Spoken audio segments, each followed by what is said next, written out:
किसान साथियों नमस्कार। आप देख रहे हो एम के किसान ने यूट्यूब चैनल। किसान साथियों, आज की इस वीडियो में हम बात करेंगे गेहूं की खेती के बारे में। जैसे कि किसान साथियों, आपकी गेहूं की फसल 85 से 90 दिन की हो गई हो या किसान साथियों 50 से 55 या 55 से 60 दिन के बीच में है, तो किसान साथियों आपके लिए कौन कौन से कार्य करना चाहिए। जैसे कि किसान साथियों, आपकी गेहूं की फसल 55 से 60 दिन के बीच में ग्रोथ नहीं करती है, तो किसान साथियों उसके लिए हम कुछ ऐसे खादूरों के नाम बताएंगे। और जैसे कि किसान साथियों, आपकी गेहूं की फसल 85 से 90 दिन के बीच में, तो किसान साथियों आपके लिए कौन से ऐसे कार्य करने चाहिए जिससे किसान साथियों आपके लिए अंत में गेहूं की अच्छी पैदावार देखने को मिल सके। तो किसान साथियों आज की इसी वीडियो में इसी टॉपिक पर बात करने वाले हैं। तो किसान साथियों, अगर आप हमारे यूट्यूब चैनल पर नए हो तो हमारा यूट्यूब चैनल सब्सक्राइब कर दीजिए, पास में आए बेल आइकन की घंटी को भी दबा दीजिए ताकि आने वाली हर वीडियो की नोटिफिकेशन आपके लिए पहले से पहले मिल जाए। तो किसान साथियों अब बात करते हैं उन खादूरों के बारे में। तो किसान साथियों हम सबसे पहले यहाँ पर बात करेंगे, जैसे कि किसान साथियों हमारी जो गेहूं की फसल 85 से 90 दिन के बीच में है, तो किसान साथियों क्या होता है, हमारी गबोट वाली अवस्था में भी होती है और किसान साथियों क्या होता है, कुछ हमारी वालियां निकलना भी चालू हो जाती है। ऐसा भी होता है जैसे कि किसान साथियों हमारी 20 से 25% हमारी जो गेहूं की वालियां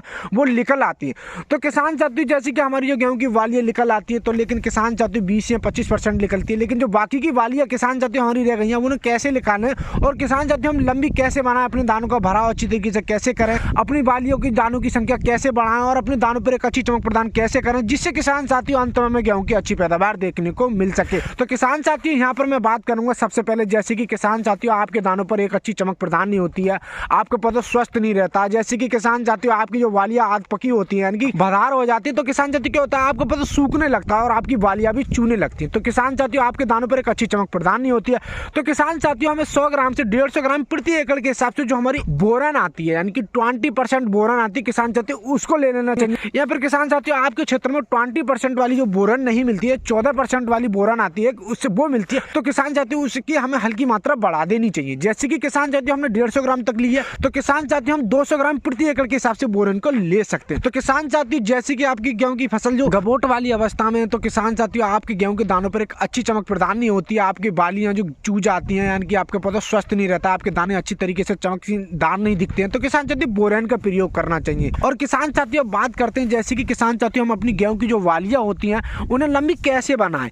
तो किसान साथियों जैसे कि आपकी गबोट वाली अवस्था में तो फसल होती है, उसकी साथ में आपके लिए खाद और लेना है यानी कि इसी बोरन के साथ में एक और स्प्रे और लेनी है। तो किसान साथियों जैसे कि जो हमारी NPK 0050 आती है, किसान साथियों इसका भी हमें प्रयोग करना चाहिए। इससे किसान साथियों क्या होता है, हमारा पौधा एक अच्छी सी मजबूती प्रदान होती है यानी कि स्वस्थ रहता है। क्योंकि किसान साथियों हमारे पौधे के लिए एक अच्छी मजबूती प्रदान नहीं होगी तो किसान साथियों क्या होगा, हमारी गेहूं की जो वालियां होती है वो छोटी रहती है और जिससे किसान साथियों अंत में हमें गेहूं की अच्छी पैदावार देखने को नहीं मिलती है। तो यहाँ पर किसान साथियों हमें NPK 0050 का प्रयोग कर लेना चाहिए। किसान साथियों इससे हमारी वालियां लंबी बनती हैं, हमारे दानों का भराव अच्छी तरीके से हो जाता है, हमारे दानों की संख्या ज्यादा रहती है यानी कि हमारे दाने मोटे रहते हैं और जिससे किसान साथियों अंत में हमें गेहूं की अच्छी पैदावार देखने को मिल जाती है। तो किसान साथियों हमें NPK 0050 की कितनी मात्रा लेनी है, जैसे कि किसान साथियों 1 किलो प्रति एकड़ के हिसाब से हम 150 लीटर पानी का दोनों चीजों का मिक्स करके 1 एकड़ की गेहूं की फसल पे स्प्रे के रूप में प्रयोग कर सकते हैं। अब बात करते हैं किसान साथियों जैसे कि आपकी गेहूं की फसल 50 से 55 दिन की है, 60 दिन की है, गेहूं की फसल आपकी ग्रोथ नहीं करती यानी कि पिछौती खेती की है किसान साथियों आपने, तो किसान साथियों ग्रोथ के लिए हमें क्या कार्य करना चाहिए। जैसे कि किसान साथियों कहते हैं हमारी कैल्शियम